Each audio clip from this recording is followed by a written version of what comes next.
이번에는 공자의 정치, 사회사상에 대해 살펴볼 겁니다. 그 전에 여기 마지막에 있는 공자가 생각하는 이상적인 인간은 어떤 모습을 하고 있는 사람인지 이것부터 먼저 살펴보겠습니다. 공자가 이야기하는 이상적인 인간은 군자입니다. 우리가 성인 군자 이런 말 하곤 하죠. 이 군자는 자신을 수양하여 타인과 백성을 편안하게 해주고자 힘쓰는 사람입니다. 그래서 따뜻한 사랑의 마음인 인을 구현하고 대동사회의 실현을 삶의 궁극적인 목표로 삼는 사람이라고 되어 있는데요. 여기서 대동사회라는 단어, 처음 들어보는 단어죠. 대동사회는 공자가 생각하는 이상사회를 의미합니다. 바로 위에 이상사회인 대동사회에 대한 설명이 있으니까 잠깐만 기다려 주시고요.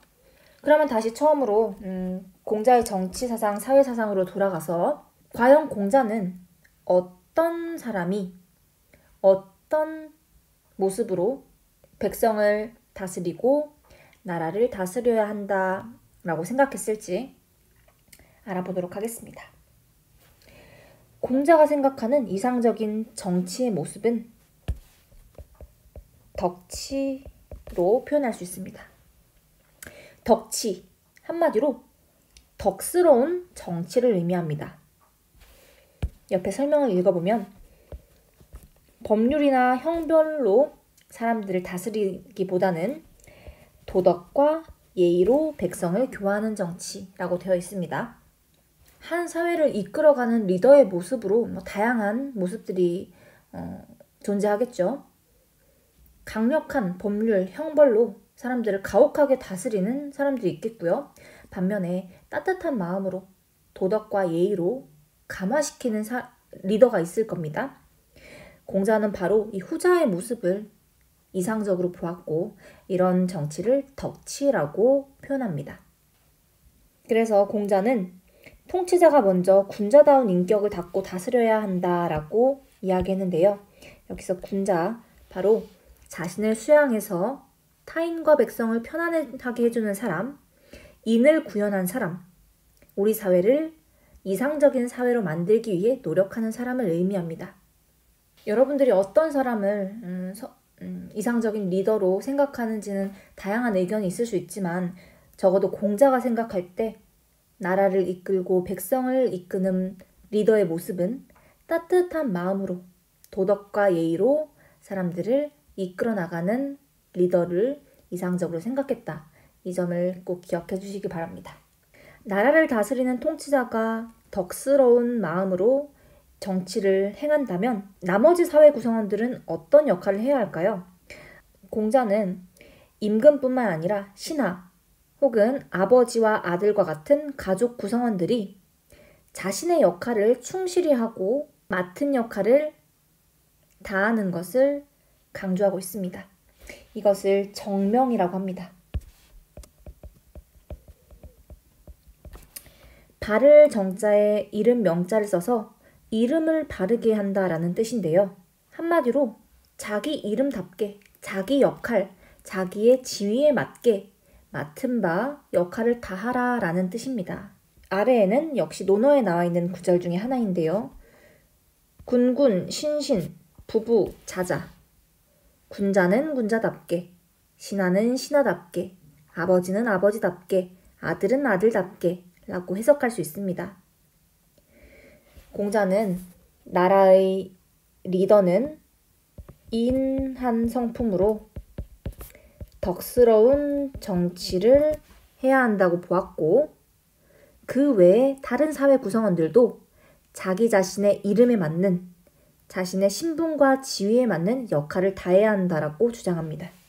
이렇게 군자의 인격을 가진 통치자가 덕스러운 정치, 덕치를 하고 나머지 사회 구성원들도 자신의 지위, 자신의 신분에 맞는 역할을 다하는 그런 사회의 이상적인 모습, 그런 사회가 궁극적으로 도달해야 할 모습을 공자는 대동사회라고 이름 붙입니다.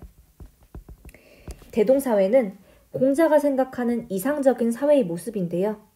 이 대동사회의 특징이 하나 있습니다.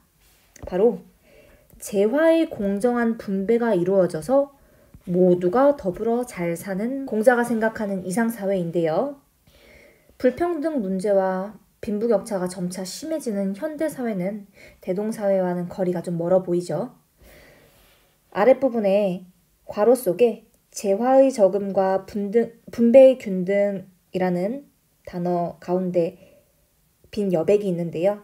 분배의 균등 쪽으로 부등호를 열어줍시다. 그 내용이 아래에 나와 있는데요. 공자는 국가를 다스리는 사람이라면 마땅히 부족한 것을 걱정하기보다는 분배가 공정하지 못한 것을 더 걱정해야 한다라고 이야기를 합니다.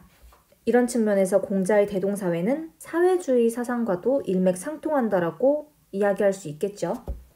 지금까지 살펴본 공자의 사상을 그림 한 장으로 한번 정리해 보려고 합니다. 제가 그림을 잘 그리지 못하지만 여러분들의 이해를 돕기 위해 한 장짜리 그림으로 공자의 사상을 한번 정리해 보도록 하겠습니다. 먼저 공자가 가장 강조했던 인간의 타고난 내면적 도덕성, 그게 뭐였죠? 맞습니다. 인이었습니다. 이 인을 우리는 두 글자로 뭐라고 표현했죠? 사랑이라고 표현했죠. 그런데 이 인이라는 사랑의 정신은 특징이 있었습니다. 바로 선은 사랑하지만 악은 미워할 줄 아는 사랑이었죠.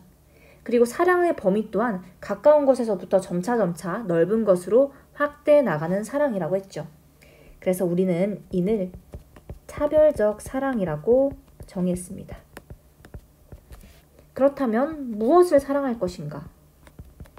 인의 덕목으로 우리가 배웠던 것, 효와 제가 있었죠. 부모님에게 효도하고 형제, 자매끼리 우애 있게 지내는 것, 인을 행하는 덕목이었고요. 그 다음으로 어떻게 사랑할 것인가? 내 마음에 정성을 다해야 된다. 충이 있었고요. 내 마음을 미루어 다른 사람의 마음을 헤아려야 한다. 서가 있었죠. 인을 행하는 덕목, 효와 제, 인을 행하는 방법, 충과 서, 방법, 충과 서. 인이 내용물이었다면 이것을 적절하게 표현하는 형식으로서 외면적 규범을 우리는 예라고 했습니다. 공자는 예를 회복하기 위해서는 무엇을 극복하라고 했죠? 맞습니다. 자신의 사욕, 사적인 욕망을 극복하라고 했죠. 그것을 네 글자로 표현하면 극기봉례, 자기 자신의 사욕을 극복해서 예를 회복해야 한다라고 이야기를 합니다. 이 인과 예를 모두 갖춘 사람 이상적인 인간상을 우리는 뭐라고 이야기했죠? 군자라고 표현했습니다.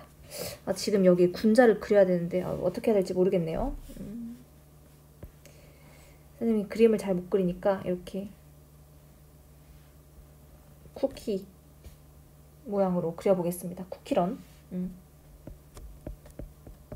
공자가 생각하는 이상적인 인간을 군자라고 했고, 이 군자의 인격을 갖춘 사람이 정치를 행해야 한다. 나라를 다스려야 한다. 그리고 그가 행하는 정치는 법률이나 형벌이 아닌 도덕과 예의로 백성을 교화하는 정치여야 한다. 그 정치를 덕치라고 했었죠. 그런데 공자는 통치자 혹은 왕, 임금의 역할만 이야기한 건 아닙니다.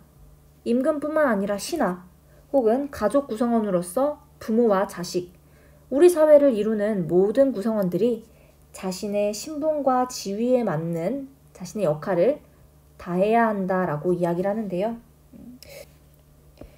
사회 구성원들이 다 자신의 맡은 역할을 잘하는 것을 정명이라고 했죠. 정명은 바를 정자에 이름 명자를 써서 이름을 바르게 한다. 즉 자신의 이름에 맞는, 자신의 신분이나 지위에 맞는 역할을 다하는 것을 정명이라고 했습니다. 이런 사람들이 모여 사는 사회에 군자가 덕스러운 정치를 행하고 사회 구성원들이 자신의 신분에 맞는 역할을 다하는 이 사회를 우리는 이상적인 사회, 대동사회라고 공부했었죠. 이상사회인 대동사회는 특징이 있습니다. 바로 재화의 많고 적음보다는 분배의 균등을 더 중시 여기는 사회로서 재화의 공정한 분배가 이루어지는 모두가 더불어 잘 사는 사회를 의미했었죠. 그림으로 좀 예쁘게 정리하고 싶었는데 선생님의 이 그림 솜씨가 좋지 않아서 이게 한계 같아요. 인간의 따뜻한 사랑의 정신으로 춘추전국 시대의 혼란을 극복하고자 했던 공자의 사상 여기서 마무리하도록 하겠습니다.